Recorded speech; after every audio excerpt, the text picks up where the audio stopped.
नमस्कार. खरं तर आपण पाहतोय की सिन्नर या ठिकाणी राष्ट्रवादी आणि उभाटा या दोन्ही गटाने या ठिकाणी चांगला विजय मिळवला, पण त्याच्यामध्ये भाजपाच्या 2 जागा या ठिकाणी आल्या आहेत आणि हे धुरंधर नेते आपल्या सोबत आहेत. काय सांगाल, तुम्ही निवडून आलात, काय सांगाल? जनतेने भाजपचा जो विकासाचा अजेंडा आहे त्याला मत दिलेलं आहे आणि गेल्या अनेक वर्षापासून मी या प्रभागामध्ये काम करत आलो आहे. कामगार कर्मचाऱ्यांच्या जे काही अडीअडचणी प्रश्न सोडवत आलेलो आहे, तो नागरिकांनी दिलेला हा कौल आहे. अगदी नागरिकांनी हा कौल दिला आहे. आपल्यासोबत भाजपाचे दुसरे उमेदवार आहेत. काय सांगाल? खरं तर खूप आनंद होत आहे की जनतेने आम्हाला त्यांचं प्रतिनिधी म्हणून निवडून दिलं. त्यांचा विकास हा आज झाला समजा, एवढंच मी म्हणत. अगदी, पण विकास कामं आहेत. विकास कामासाठी काय तुम्ही प्राधान्य द्याल?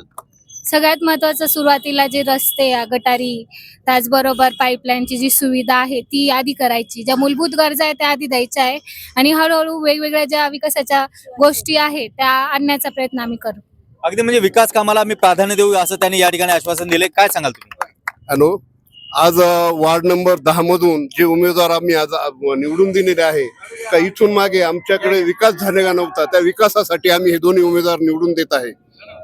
अगदी, म्हणजे विकास कामासाठी या ठिकाणी उमेदवार निवडून देत आहे असं या ठिकाणी सांगण्यात आलं आहे. खरं बघायला गेलं तर या ठिकाणी लाडू वाटप करून आनंद व्यक्त केला जातोय. खरं बघायला गेलं तर या ठिकाणी भाजपाच्या 2 सीट आल्या आहेत, तर इथं वर्चस्व आहे राष्ट्रवादी आणि शिवसेनेचं. पाहूयात की आता जनतेच्या विकास कामांमध्ये नक्की त्यांचं काय योगदान असेल. काय सांगाल?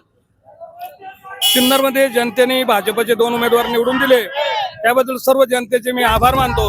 आणि हा विजय आमचा नसून हा जनतेचा आहे. त्यांच्या प्रति ऋणी राहून कायम त्यांच्याप्रती ऋण राहतो आणि आम्ही वार्डातला सर्वांगीण विकास करू असा शब्द देतो.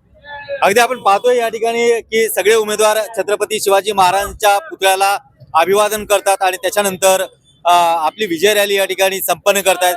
खरं तर नाशिकच्या ह्या सिन्नरमध्ये ज्या पद्धतीने काहीतरी सत्तापालट झालंय आणि इथे खरी गोष्ट अशी आहे की व्यक्तीचं राजकारण हे पक्षाच्या राजकारणापेक्षा मोठं आहे, ते आपल्याला या ठिकाणी दिसलं आहे.